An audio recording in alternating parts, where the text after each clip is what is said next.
Así es, el jefe de Estado ha presentado también 6 proyectos de ley que los iremos conversando a lo largo de la entrevista que tendremos con el ministro de Justicia, Vicente Ceballos. Muchísimas gracias por haber estado con nosotros, por estar con nosotros en este momento, ministro. Ha tenido buena acogida el mensaje del presidente, ha generado muchísimas expectativas, pero la que más, digamos, ha generado este tipo de expectativas es esta propuesta de referéndum, que la gente común y corriente lo que ha entendido es se viene ya el referéndum y eso no es así, él no está facultado para convocar a un referéndum. Gracias, Rosana, por la oportunidad. En principio ha sido un mensaje lleno de optimismo y de mucha confianza, pero también imbuida del clamor ciudadano. Y ahí apuntamos en el tema del referéndum. Es cierto, ¿no? Ha habido cierta distorsión o direccionamiento en algunos comentarios que se han dado que ha generado un nivel de confusión y es necesario precisarlo. El presidente no ha hecho uso de un instrumento vedado, al contrario, está haciendo uso de una prerrogativa constitucional planteada en el 206 de la Constitución. Pero que no le faculta directamente a él. Exactamente, ¿no? Y aquí, el presidente hace uso de una expresión y se la digo al detalle. Voy a iniciar el procedimiento de referéndum. No está indicando voy a convocar el referéndum. ¿Y este procedimiento cómo se inicia? Tiene que presentar un proyecto de reforma constitucional al Parlamento. El Parlamento tendrá que deliberarlo y cuando finalmente tenga que votar, en esta primera oportunidad, tiene que contar con una votación de la mitad más 1, es decir, 66 votos. Después de ello es que se impulsa el proceso de consulta ciudadana o referéndum. Así es, pero entonces, para estar claros y para que la gente no tenga precisamente expectativas, porque digamos, muchos sentían que a partir de ahora se fijaba una fecha, así nomás, y se decidía por uno u otra posición, ¿no es cierto?, respecto a estos 4 temas, Consejo Nacional de la Magistratura, el financiamiento de los partidos, la reelección y la bicameralidad, ¿no es cierto? Pero en este caso van a tener que estar enviando proyectos de ley de cada uno de estos temas, empezando por el Consejo Nacional de la Magistratura, que requiere además la reforma constitucional. ¿Cuánto tiempo va a tomar eso? Porque todos pensaban incluso esto en octubre, se vienen las elecciones regionales y municipales y se podría anexar ahí la pregunta. 4, como usted bien lo ha dicho, ¿no? Son 4 proyectos de reforma constitucional diferentes y tienen que ser canalizados también en espacios diferentes, ¿no?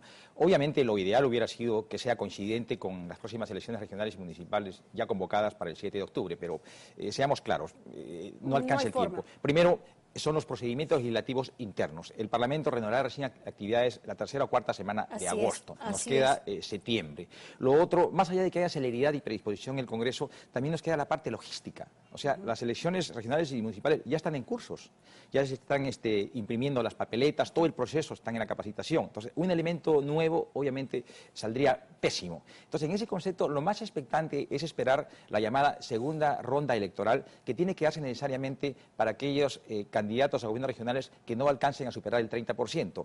Las últimas elecciones a gobiernos regionales fue convocada la primera semana de diciembre. En este caso he revisado el calendario y la posibilidad sería el primer domingo de diciembre, que es el 9 de diciembre con precisión. Claro, entonces, ¿ustedes ya tienen listos estos proyectos de cada uno de estos temas para hacerlos llegar al Congreso? Sí, mire, es un paquete bastante grave, porque son 6 proyectos de ley que están han presentado, pero que están sostenidos en los alcances que nos ha alcanzado la llamada Comisión Wagner de la reforma judicial. Y también en paralelo son estos 4 proyectos de reforma constitucional.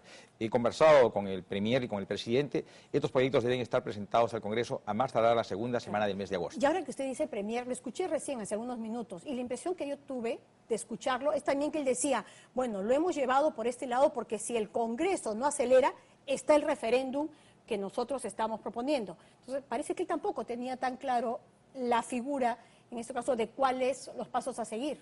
Ya. Creo que aquí lo voy a precisar con mejor detalle. Por eso pedimos el respaldo del pueblo, por si el Congreso entonces no se aboca. Ya.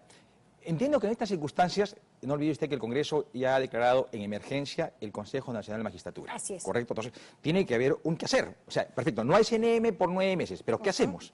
Ahora, cuenta mucho la oportunidad. O sea, el proceso de reforma constitucional que ha impulsado el Ejecutivo es una cuestión de celeridad en los plazos. Lo segundo, no ha habido reacción del Poder Legislativo en su momento. No olvidemos que hace 2 años hay una serie de proyectos de ley respecto a la modificación del CNM y no han avanzado. Han habido distintos proyectos sobre bicameralidad y no han avanzado. Y no digo sobre la reelección, ¿correcto? Entonces, esto de una u otra manera lo que intenta es, en la oportunidad de crisis que se llegue en el sistema de justicia, que haya una atención prioritaria. Y el mejor mecanismo constitucional para darse celeridad a los procedimientos es el que está impulsando el Poder Ejecutivo en estos momentos.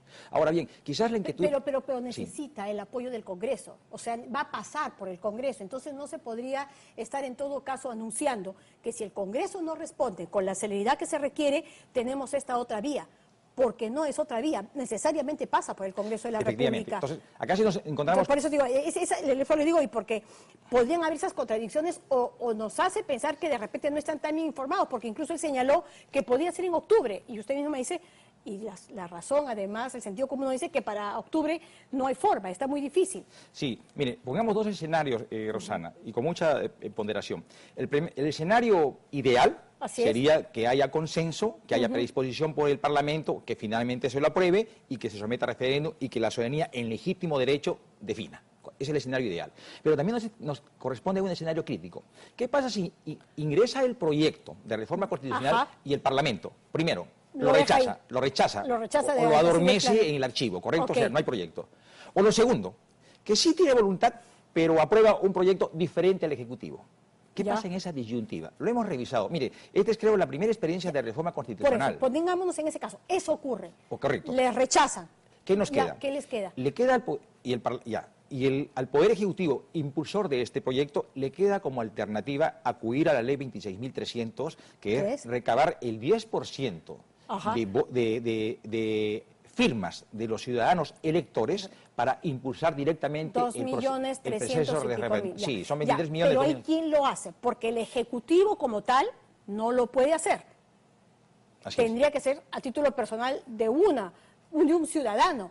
Porque, digamos, presidente de la República como tal no lo puede hacer. O sea, hacerlo, prácticamente en la Constitución está clarísimo. Usted como presidente no puede. Exactamente. Entonces, y no podía hacerlo porque quien tendría que convocar a ese referéndum sería el presidente. O sea, sería juez y parte inclusive. Así es. Entonces, ahí sí que sería echar mano de algún ciudadano que se ponga a recabar toda esta cantidad de firmas y además, ojo, sin el apoyo del Estado, sin un centavo, sin un sol de parte del Estado. Entonces, está sonando un poco como el presidente no está haciendo uso de una oportunidad. El presidente está siendo sumamente cauto, pero también inteligente. Está dando una lectura a lo que es un clamor ciudadano. O sea, tenemos que reaccionar. Claro, pero lo que queremos es que no nos genere expectativas. O sea, todos estamos contentos y felices, pero que no se nos genere expectativas sobre bases que no pueden existir para la viabilidad de estas promesas. Mire, el presidente ya ha dado un paso, ¿correcto? Pero en la vía constitucional, quien tiene que ayudar a dar el segundo paso es el Parlamento. O sea, también tiene que haber una contraparte de predisposición democrática y de apertura que pueda sumarse a esta decisión que ha asumido el presidente de la República. O sea, si el Parlamento no lee este paso que se ha dado, si el Parlamento, una vez más, le da la espalda a esta propuesta casi generalizada desde la perspectiva ciudadana, definitivamente está ahondando su propia crisis. Porque además es muy posible que en el caso del Consejo Nacional de la Magistratura, pues sí, hay un consenso y hasta pueden tener una votación altísima, no más allá de los 87 que se podría requerir para que no haya una segunda. Pero hay otros temas en los que, por ejemplo, la reelección o el tema del financiamiento, cuando usted dice reelección, la propuesta que va a ir de parte del Ejecutivo es que no haya reelección. Y en el caso del financiamiento, por ejemplo, de partidos, ¿cuál va a ser la propuesta? ¿Por dónde va, en todo caso, el enfoque? También por ahí hay que precisarlo, una lectura de que se estaría prohibiendo el financiamiento privado. No, lo que se quiere es hacer precisiones a lo que ya existe. Sancionar el financiamiento ilegal o ilícito. Mejorar los mecanismos de rendición de cuentas. Transparentar el uso o la disposición de los recursos privados que puedan participar en los procesos eleccionarios. Entonces, son previsiones que en algún momento ya se han discutido en el Parlamento, pero que lamentablemente no han sido tomados en cuenta y es allí donde va a ahondar la segunda consulta. Y la tercera consulta, creo que ya nos obvia de mayor comentario, es el tema de la bicameralidad.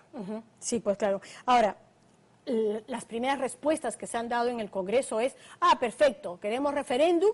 Agreguemos también otra pregunta, si está o no está de acuerdo la ciudadanía pues con la conocida ley Mordaza, ¿no es cierto? O si está o no de acuerdo con el tema de la ideología de género. O sea, ya empiezan también a decir, ¿por qué no preguntar también, por qué no plantear también algunos otros temas o preguntas? Si uno revisa con detenimiento el 206 de la Constitución, allí está establecido quiénes tienen legitimidad para impulsar una reforma. El presidente, que lo ha hecho, el 0.3% de ciudadanos electores y el propio Congreso.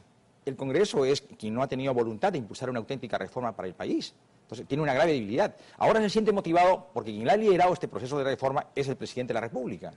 No, sí, pero digamos, ¿aceptaría que se puedan agregar otras preguntas? Es posible, pero, Rosana, aquí una observación. Claro, además también cómo lo percibe. ¿Cómo percibe usted esas respuestas? Exactamente. No, es positivo, todo suma. ¿Es positivo? Claro, sí, a veces yo sentía que era como un poco, ya te pongo un poco de piedras. No, es que hay un tema, porque se está distorsionando también esta consulta ciudadana. Se dice, perfecto, entonces también vamos a consultar sobre la aplicación de la pena de muerte. Un momentito.